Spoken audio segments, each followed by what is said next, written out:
नासिक में धर्म संसद में बवाल हो गया। संतों के दो गुटों में बहस हुई। किष्किंधा में हनुमान जी के जन्म स्थान का दावा करने वाले और इस संसद के आयोजक महंत गोविंद दास एक भगवा कुर्सी पर बैठे थे। शास्त्रार्थ में शामिल होने आए संतों के लिए जमीन पर बैठने का इंतजाम था। इसी बात से नासिक के संत नाराज हुए और धर्म संसद का बहिष्कार कर दिया गया।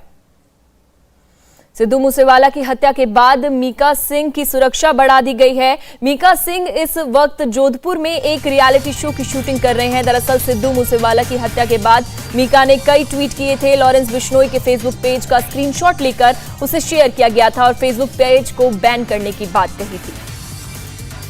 चेन्नई में पेट्रोल डीजल की कीमतों को लेकर सड़कों पर उतरे बीजेपी कार्यकर्ता। बीजेपी प्रदेश अध्यक्ष के साथ कार्यकर्ताओं ने सचिवालय की ओर मार्च निकाला और राज्य के डीएम के सरकार से पेट्रोल डीजल पर टैक्स कम करने को लेकर अपनी मांग रखी। बीजेपी का आरोप है कि डीएमके ने अपने घोषणा पत्र में वादा किया था कि वे पेट्रोल में 5 रुपए और डीजल में 4 रुपए प्रति लीटर की कमी करेंगे, लेकिन अभी तक कमी नहीं की। दिल्ली में एक टैक्सी स्टैंड मालिक को ड्राइवर को डांटना महंगा पड़ गया। टैक्सी ड्राइवर ने टैक्सी स्टैंड में ही आग लगा दी। कई गाड़ियां जलकर खाक हो गई। वहीं 5 लोग घायल हो गए हैं। मामला दिल्ली के मधु विहार इलाके का है। आरोपी को पकड़ लिया गया है। पूछताछ में आरोपी ने बताया कि टैक्सी स्टैंड के मालिक ने उसे डांट दिया था, बदसलूकी की थी और इसी बात से वो नाराज था, जिसका बदला लेने के लिए उसने ये काम किया। यूपी के मेरठ से हर्ष फायरिंग का एक वीडियो सामने आया है। यहां पर अपनी शादी को यादगार बनाने के लिए विदाई के समय दूल्हे ने कार में बैठकर फायरिंग की। वीडियो के वायरल होने के बाद पुलिस ने मामला दर्ज कर जांच शुरू कर दी है। लाल रंग की ओपन कार में बैठे दूल्हे ने 4 राउंड फायरिंग की। फिलहाल पुलिस आरोपी की तलाश में जुटी है। यूपी के अमरोहा में एक युवक की चेन लूटकर भागे बदमाश को मुठभेड़ के बाद पकड़ लिया गया। फायरिंग में बदमाश के पैर में गोली लगी। वहीं एक सिपाही भी घायल हो गया है। पीड़ित युवक ने बताया कि जब वो सवारी का इंतजार कर रहा था तभी एक बाइक सवार आया और रास्ता पूछने के बहाने सोने की चेन लूटकर भाग निकला, जिसके बाद मौके पर पहुंची पुलिस ने बदमाश का पीछा किया और उसे पकड़ लिया।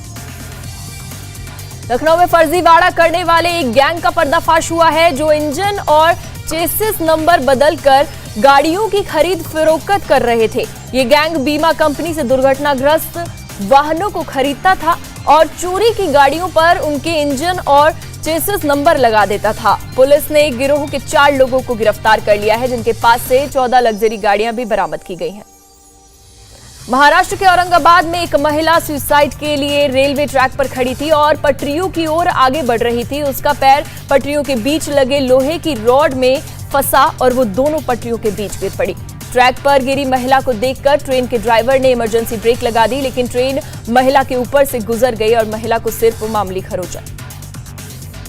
पंजाब के जालंधर में ट्रिपल मर्डर से सनसनी मच गई है। पारिवारिक विवाद में एक शख्स ने अपनी पत्नी, सास और ससुर को गोलियां मारकर हत्या कर दी है। घटना देर रात शिवनगर इलाके की है और इस मामले में पुलिस ने पति को हिरासत में ले लिया है। सिक्योरिटी गार्ड की नौकरी करने वाले सुनील का अपनी पत्नी से विवाद चल रहा था। मुंबई में एक होटल के कमरे में 7 साल की बच्ची की लाश मिलने से सनसनी फैल गई। बच्ची की मां भी बेहोशी की हालत में मिली। ये होटल मीरा रोड पर है। शुरुआती जांच से पता चला कि होटल में उनके साथ एक और शख्स आया था और वह बच्ची का पिता था। बच्ची और महिला को छोड़कर वो पहले ही होटल से निकल गया था। मणिपुर के थौबल में आईईडी धमाके में एक शख्स की जान चली गई है। ये आईईडी धमाका एक सामुदायिक केंद्र में हुआ। धमाके में 4 लोग घायल भी हो गए हैं। सभी पश्चिम बंगाल के रहने वाले हैं। मृतक की पहचान पश्चिम बंगाल के निवासी निर्मल महतो के रूप में हुई है। उत्तर प्रदेश के बरेली में एक बड़ा सड़क हादसा हुआ है। हादसे में एम्बुलेंस और डीसीएम की जोरदार टक्कर हो गई। हादसा इतना भयानक हुआ था कि एम्बुलेंस में सवार 7 लोगों की मौके पर ही मौत हो गई है। सीएम योगी ने अधिकारियों से मृतकों के घरवालों की पूरी मदद करने और घायलों का इलाज के लिए निर्देश दिए हैं। दिल्ली में 500 किलोमीटर सड़क को वर्ल्ड क्लास बनाए जाने का प्लान है और इसके लिए दिल्ली में 9 जगह पायलट प्रोजेक्ट चलाए जा रहे हैं, जो इस साल अक्टूबर तक पूरे हो जाएंगे। इनमें से जो सबसे बेहतर होगा उसी प्रोजेक्ट पर दिल्ली सरकार सड़क बनवाएगी। आज रानीबाग में ऐसे ही एक पायलट प्रोजेक्ट का सीएम अरविंद केजरीवाल ने निरीक्षण किया। उनके साथ में डिप्टी सीएम मनीष सिसोदिया भी मौजूद रहे। भारतीय वायुसेना के विंग कमांडर विक्रांत उनियाल ने माउंट एवरेस्ट पर चढ़ाई की और राष्ट्रगान गाया। उन्होंने 21 मई को माउंट एवरेस्ट की चोटी पर भारतीय झंडा फहराया। देहरादून के रहने वाले विक्रांत उनियाल न सिर्फ एक विंग कमांडर है बल्कि पर्वतारोही भी है। पिछले महीने 15 अप्रैल को काठमांडू से उन्होंने इस अभियान की शुरुआत की थी।